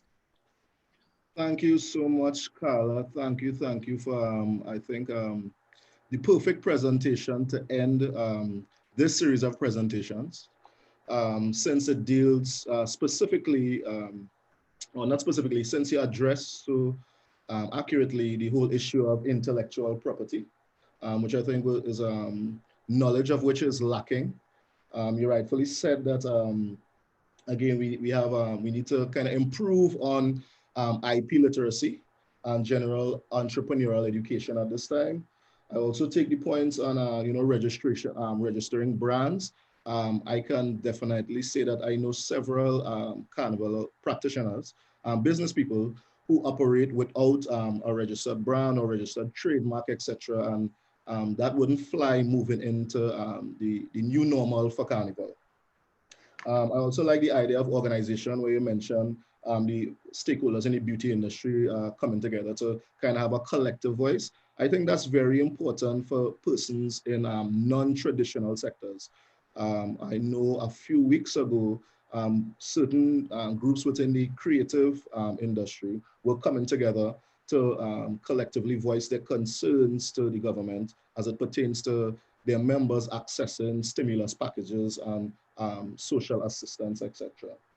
And again, the whole idea of virtual reality concerts and virtual reality experiences, sorry, is very important.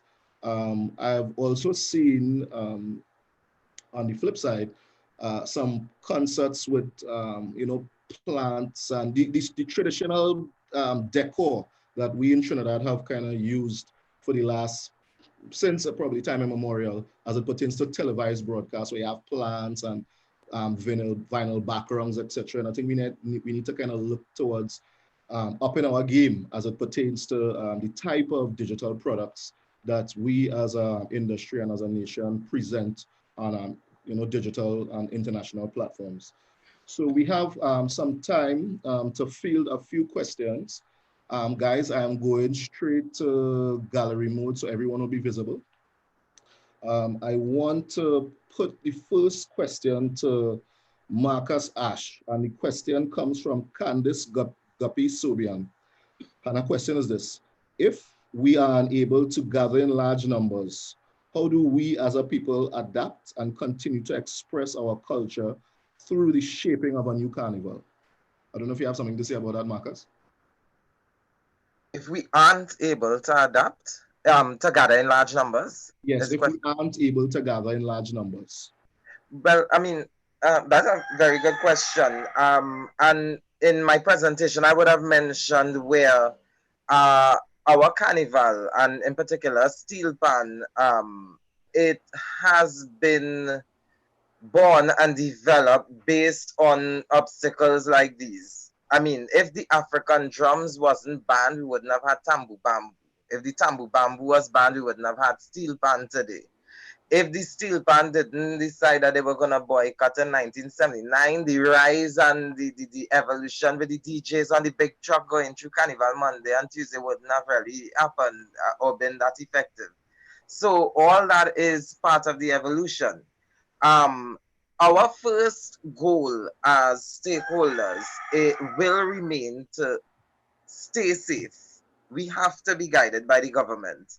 So if the government say we cannot gather in large numbers, we cannot gather in large numbers.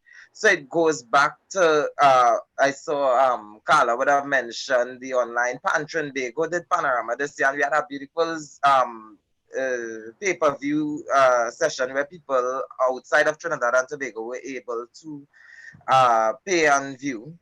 But let's look at the situation now in Trinidad and Tobago. Right now, as we see, we have 0 cases. I'm going by what has been reported to me, 0 cases of COVID-19. And we are starting to loosen up and open up and stuff.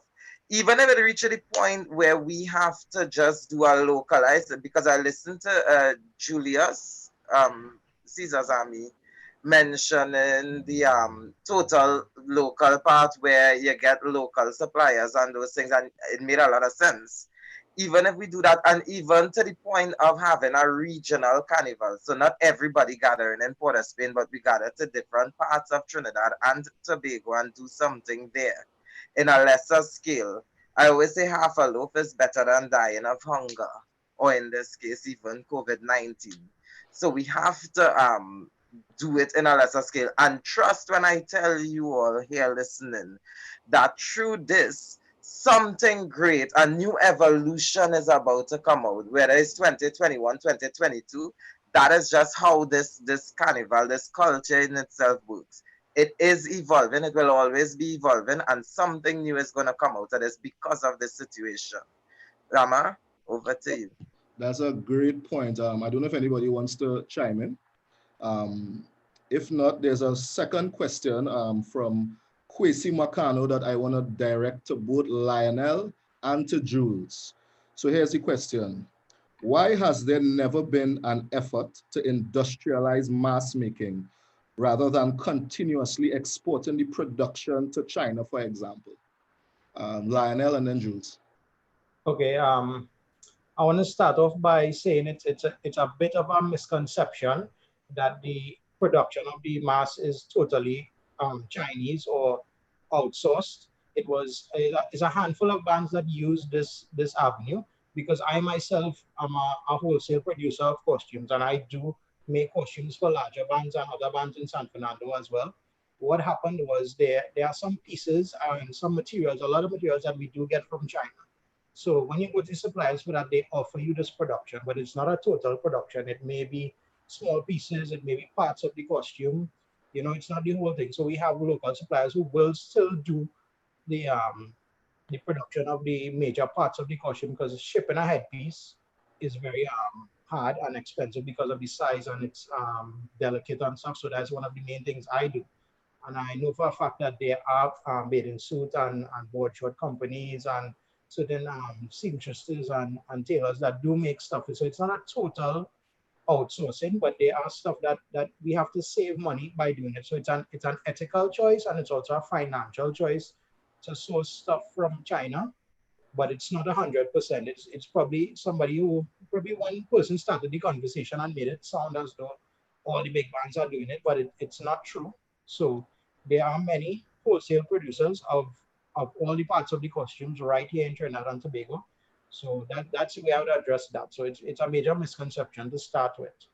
So thanks, Lionel. Jules, I just want to redirect the question a little bit. How feasible do you think it is to have 100% Jules production of carnival costumes for the bands that you associate with, the tribes, the rogues, etc.? How realistic and feasible is it to have 100% production locally?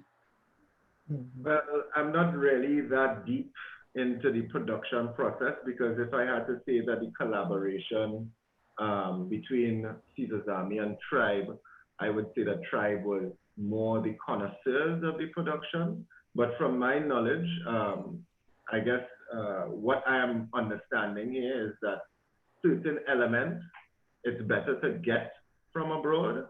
But for me, I mean, if we are the be-all and end-all of Carnival, I think it comes from a lack of not being able to teach the next generation that is coming up to getting into the Carnival and understanding what is required in terms of production and fashion, style, etc., the various elements of it. It may not be 100% feasible, given, I guess, how long this has been going on in terms of the importation of stuff like that. But I think that this time now should evoke that sort of thought process where maybe it is that we start to look into it and analyze it. And even if we have to start building from now, I mean, now is the time to plan. Right. Okay. Thanks for that answer. Thanks for that answer, Jules. I have a question here from Dr. Rudolph Otley.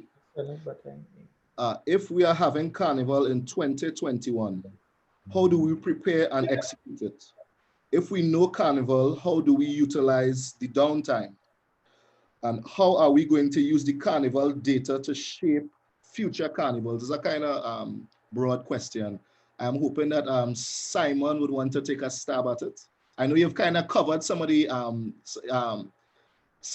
you've responded to some of these questions in your own presentation, but I'm wondering if you could go a bit further to kind of respond.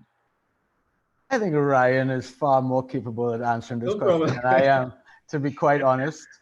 Ryan, can I redirect to you? You good, Simon?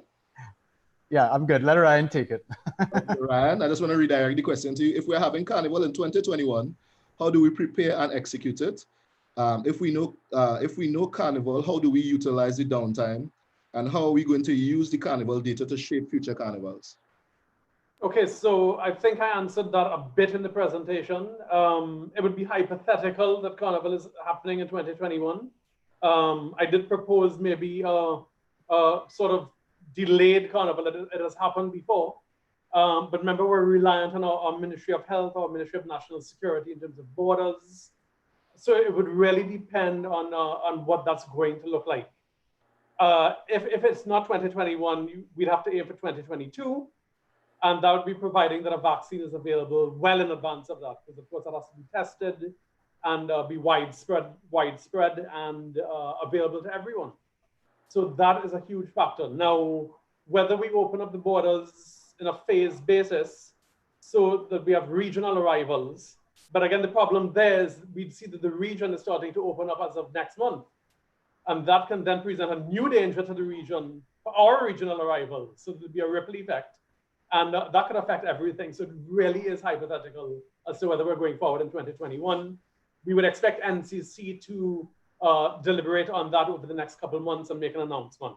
So we will be guided by that, NCC, Ministry of Health, Ministry of National Security. In terms of what we do, well, I would have mentioned what we do in the downtime. I mean, it's, again, keeping the spirit of Carnival alive with those consumers.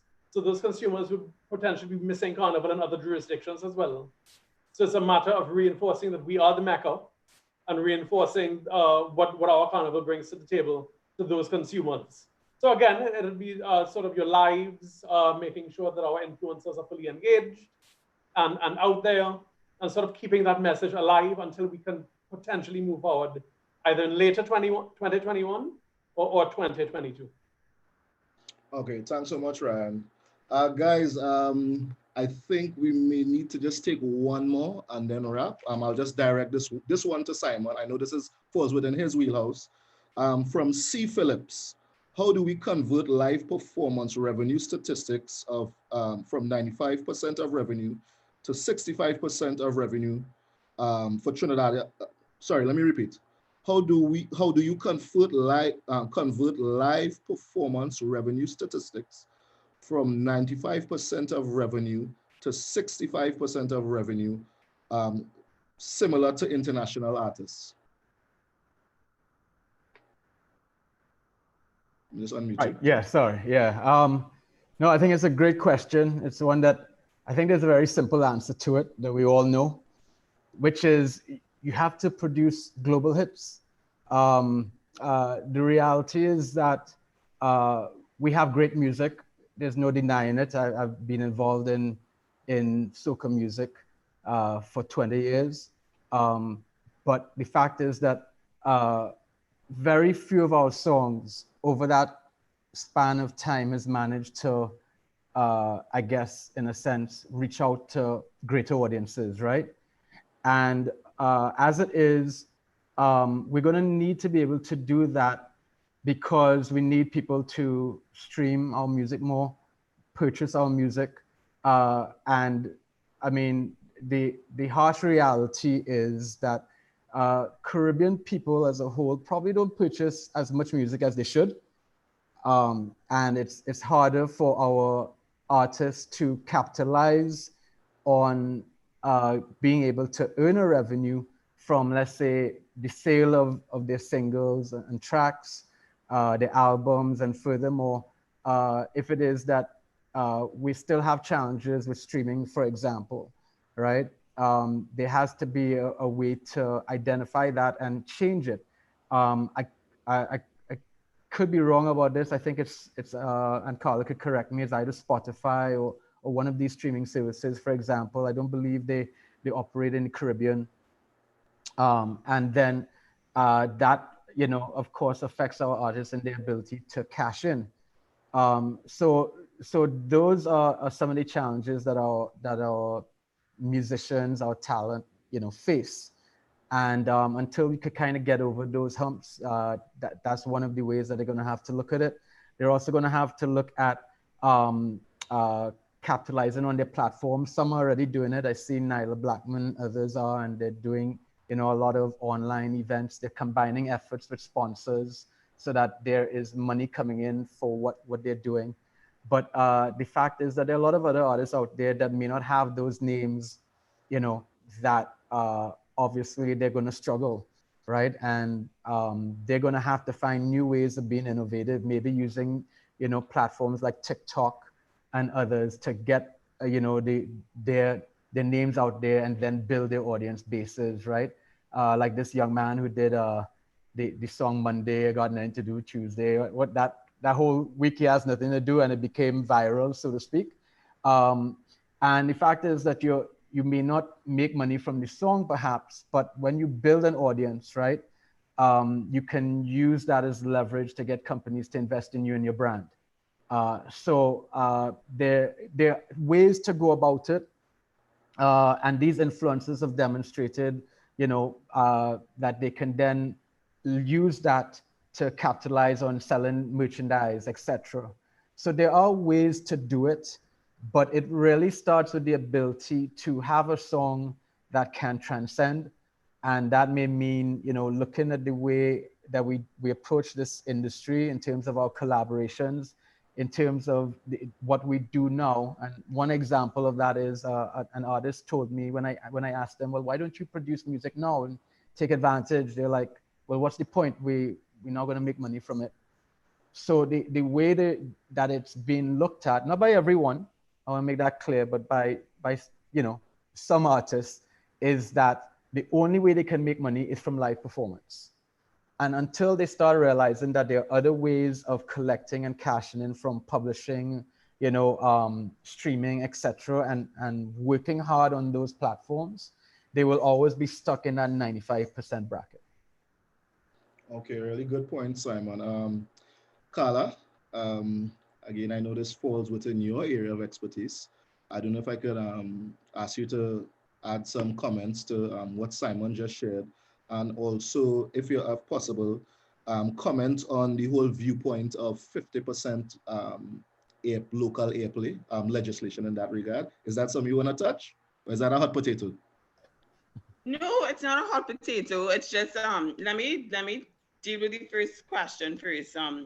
I think Simon is absolutely right. He hit the nail on the head where he's saying that it's now about, innovations and collaboration. I think that this time, downtime calls for artists to really kind of think even more strategically about their collaborations, because let's face it, a lot of persons who previously would have been inaccessible are now so much more available. I mean, you can DM some of these artists, some of these celebrities, and they're responding, on Instagram and whatnot, because guess what? They're home just like you too.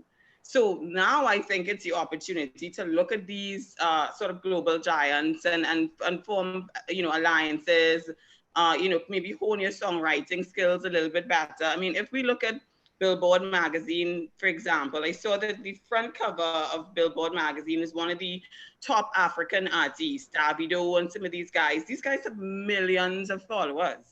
So imagine if we leverage that. I mean, obviously, we don't need to go into detail. We know that soca, Afrobeats and so forth all come from the same cultural heritage. Let's look at collaborations with this part of the world and other parts of the world with chutney, soca and whatnot. Look at collaborations with these Indian artists and really sort of move strategically in that way, because that's how I think it's going to be easier for us to rise collectively. I also think that collaborations with Caribbean artists, across genres is important as well, not just soca to soca, but maybe soca to jazz or whatnot, because we really do need to think of ourselves more as a collective, a stronger Caribbean community, because when we add up our numbers, as opposed to Trinidad with 1.3 and Barbados with whatever, it makes it a bit better of an investment opportunity for those looking outside when these hits are created.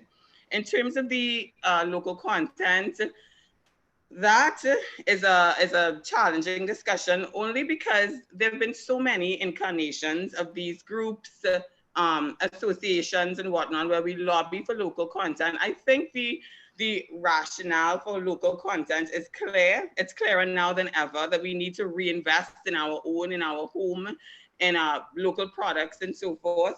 Whether it's 50, I don't know whether I'm strongly about 50 versus 60-40 or 70-30.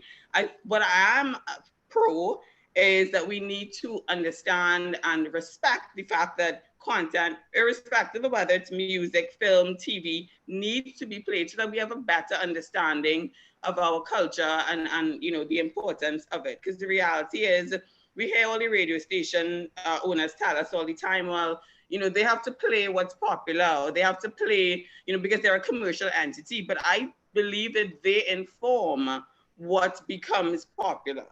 They're the ones that have a huge impact on what people think is relevant.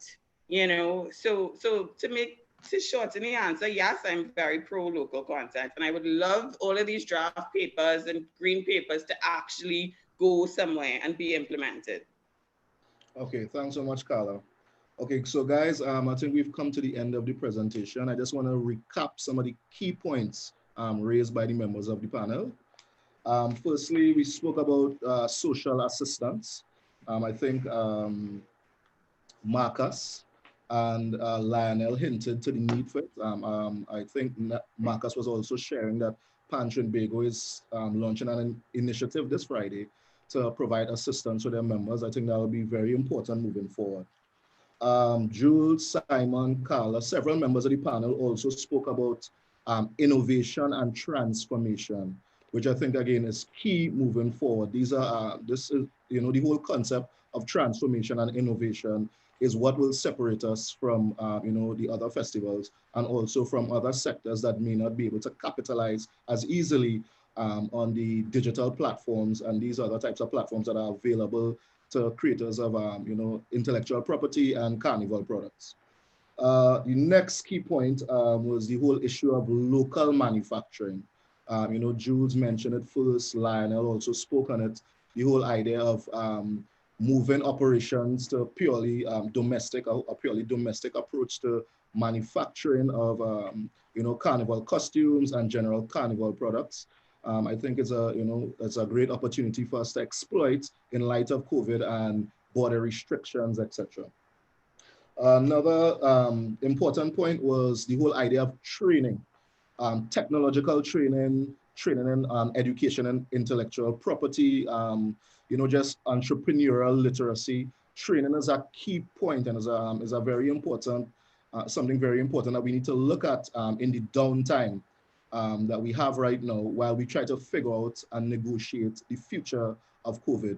You know, as we all know, we are guided by, you know, the Ministry of Health, the experts, and by the government as to how we move forward. And it's important that, or it's incumbent on us to kind of look at this time to develop skills, which is something I advise my students to do as well. Someone had mentioned it briefly, they just paid a minor lip service to it, but the whole idea of community festivals is, I think it was may have been Ryan, the whole idea of community festivals and, you know, really looking at establishing the various communities as hubs of carnival, as opposed to the concentration in Port of Spain that usually happens.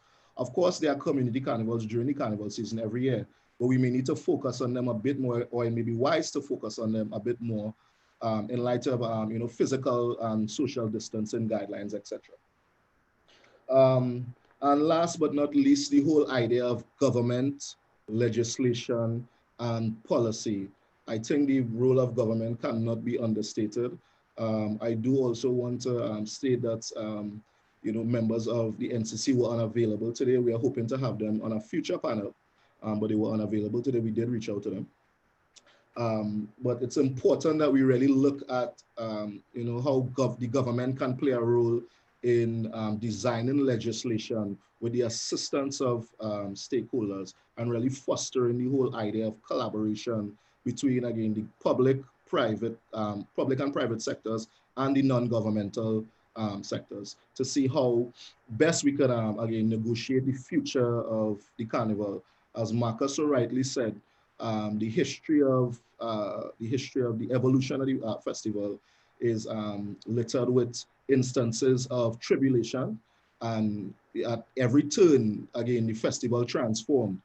You know, as early as the banning of the drum in 1884 after the Hussein riots, you know, really led to the evolution and the development of the steelband, you know, after the tambu bambu became the main instrument, etc.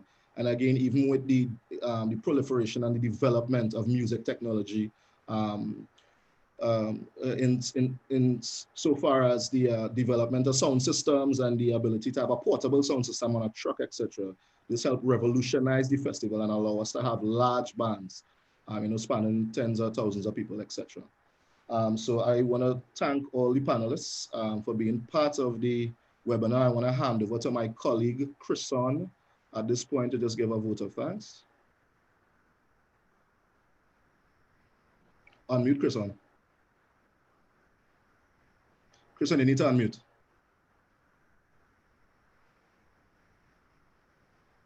Yeah. You hearing me now? Yes, we are. Lovely. We've had quite the morning, full of robust discussion and fodder for future thoughts. I want to give special thanks to the Carnival practitioners that generously gave up their time, expertise, and experiences. Marcus, Devon, Lionel, Simon, Jules, Ryan, and of course, Carla. Your sharing has had just the impact that we had hoped for. We at the Academy feel fortunate to count you amongst our friends and look forward to seeing your respective careers continue to blossom. Thank you to Lamar for flying the Master of Arts and Carnival Studies flag high through your professional management of this event. Thank you to the larger university community, the postgraduate office, corporate communications, and the Learning Center in particular for your technical support. Thanks to our president and board for giving their blessings to proceed. The penultimate thanks goes to our distinguished leader, Professor Hollis Liverpool, for continuing to guide the Academy and particularly our Master of Arts in Carnival Studies in a most progressive manner. We of course look forward to having some of you viewing today join our ranks in the coming academic year.